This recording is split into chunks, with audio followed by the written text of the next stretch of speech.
किसी ने रामायण पढ़ी, ना किसी ने महाभारत पढ़ी, तो उनको कैसे पढ़वाया? टेलीविजन के द्वारा। हमारा संविधान किसी ने नहीं पढ़वाया, ना ही उसको शिक्षा के अधिकार में लागू करवाया। किसी स्कूल में के बच्चों को पढ़ा दे तो ये अपने मूल अधिकार मांग लेंगे। उनको डर था कि अगर मूल निवासी लोग जाग गए तो ये हमें इस देश से खदेड़ कर बाहर कर देंगे, क्योंकि हम बाहर से आए हुए हैं। अब उन्होंने 11 फरवरी 2022 को दैनिक जागरण पेपर के द्वारा घोषित किया, हिंदू राष्ट्र संविधान 127 पंथ के प्रतिनिधियों द्वारा तैयार करेंगे।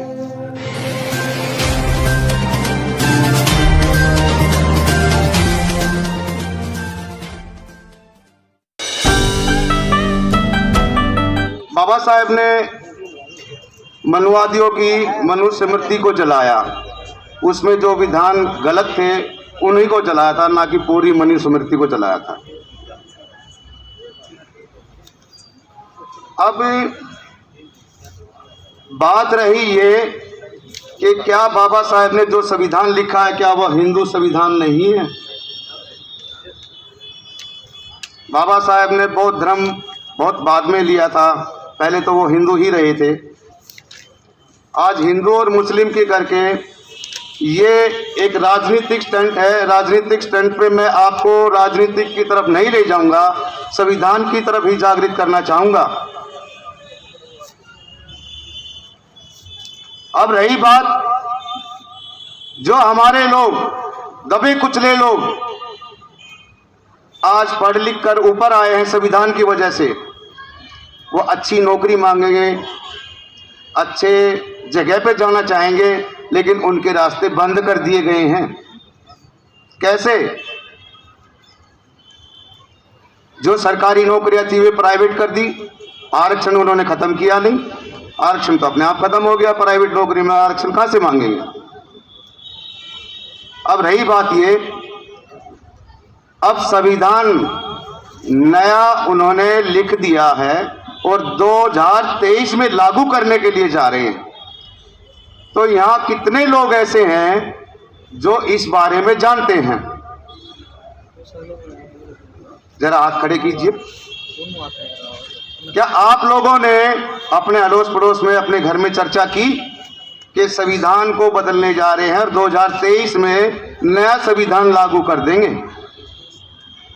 और मेरे पास में ये जो पोस्ट है जिस पे ग्राफ लगा हुआ है, कम से कम 12 से 14 साल पहले मेरे पास ये पोस्ट आई थी, जिसमें आरएसएस ने अपना पूरा प्रोग्राम लिखा था। क्या लिखा था? मैं ये 2-4 लाइन है आपको पढ़ के सुना देता हूं।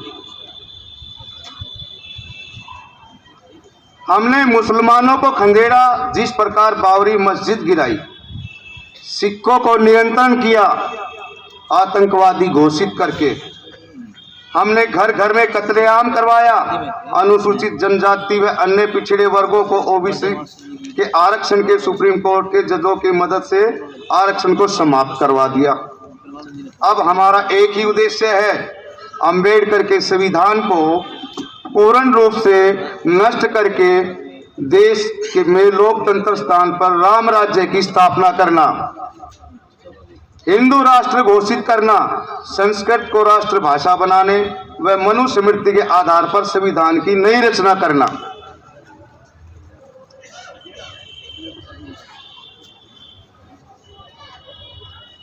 संसद में अंबेडकर की मूर्ति को नष्ट करके स्थान पर मनु की विशाल प्रतिमा लगाना। ये लास्ट पॉइंट पे आरएसएस आ चुका है और उन्होंने ये एक जो किताब का पन्ना है, ये विचारों का गुच्छा, आरएसएस की एक किताब का पन्ना मेरे पास आया था किसी पोस्ट के द्वारा, इसको मैंने संजो के रख लिया था। लेकिन हमारी भी थोड़ी बहुत कमी रही है कि हम प्रचार प्रसार थोड़ा सा बहुत कम करते हैं। हमारे जो बुद्धिजीवी लोग हैं वो कम जाते हैं, आपस में आस पड़ोस में बैर विरोध हो गया, बोलचाल में कमी हो गई, तो हम आपस में बैठते नहीं है, आपस में बैठ ही खत्म हो गई हमारी। पहले टेलीविजन ने सहारा लिया था, अब मोबाइलों ने ले लिया।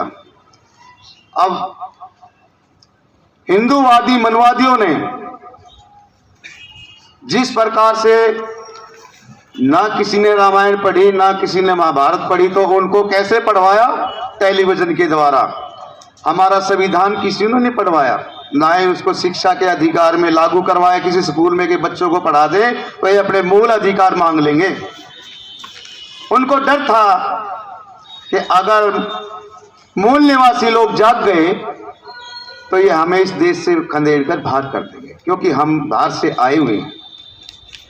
अब उन्होंने 11 फरवरी 2022 को दैनिक जागरण पेपर के द्वारा घोषित किया, हिंदू राष्ट्र संविधान 127 पंथ के प्रतिनिधियों द्वारा तैयार करेंगे। और देखिए, इसमें ये मैं पूरा तो नहीं पढ़ूंगा, लेकिन हेडिंग पढ़ के बता रहा हूं, आपकी समझ में आ जाएगा। 5 कॉपी करा रखी है, जिसको चाहिए हाथ उठा ले, मैं दे दूंगा। दूसरा है जी, ये तीसरी कॉपी में पढ़ने जा रहा हूं, हेडिंग पढ़ूंगा। हिंदू राष्ट्र के संविधान का प्रारूप तैयार हो चुका है। अब 2023 में इसको ये संविधान का आधा भाग वर्ष 2023 के माघ मेले में धर्म संसद के द्वारा जारी किया जाएगा। इन्होंने नया संसद की रचना जो की, नए संसद में ये हिंदू राष्ट्र संविधान को ही रखेंगे और मनुस्मृति को रखेंगे। अब कैसे बचाओगे? कैसे बचाओगे? संविधान दिवस तो हम यहां मनाने आ गए, लेकिन थोड़ी सी चिंता अपने मन में लेके जाएं कि हमने इस काम को कैसे करना है। मैं सिर्फ 5 आदमियों को ये कॉपी बांटूंगा, आप इसकी फोटो कॉपी करवा के इसके द्वारा समझाइए घर घर जाके कि आज हमारा संविधान खतरे में नहीं, खत्म हो चुका है। बाबा साहब ने संविधान को जिस टाइम में दिया, उस टाइम में कहा था अगर ये अच्छे हाथों में गया तो अच्छा साबित होगा और बुरे हाथों में गया तो बुरा साबित होगा। ये बहुत दिनों से ही बात चलती आ रही है, सभी लोग तकरीबन जानते हैं, लेकिन बुरे लोगों के हाथ में ये लगा। संविधान 2-धारी तलवार होती है। संविधान 2-धारी तलवार कैसे है? ये लोगों की रक्षा करने के लिए था, न कि उनको मारने के लिए। उन्होंने मारने के लिए इसको इस्तेमाल किया है मनुवादियों ने।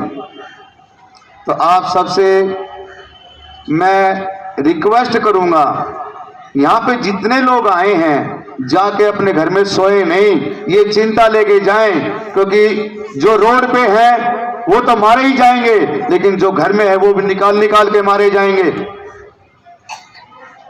मैं आपको डरा नहीं रहा हूं, ये आने वाले कल की भविष्यवाणी कर रहा हूं मैं आप लोगों को। ये डर लेके जाए अपने मन में। अपने पड़ोसी को चाहे बोलते ना हो, लेकिन भाई 2 मिनट के लिए मेरे साथ बैठ, मैं आपको कुछ बताना चाहता हूं। आप अपने माध्यम से जैसे समझा सकते हो समझाइए, और 2 या 3 महीने में जो काम होने जा रहा है उसके लिए हर घर में ये चीज फैलाइए, क्योंकि रोड पे आप लोगों को उतरना पड़ेगा। उसके लिए तैयार कीजिए, हर जवान को तैयार कीजिए। छल बल धन, तन मन धन, या तो तन से तैयार हो जाइए या धन से तैयार हो जाइए, लेकिन तैयार हो जाइए। इसी के साथ मैं अपनी बातों को विराम देते हुए सभी साथियों को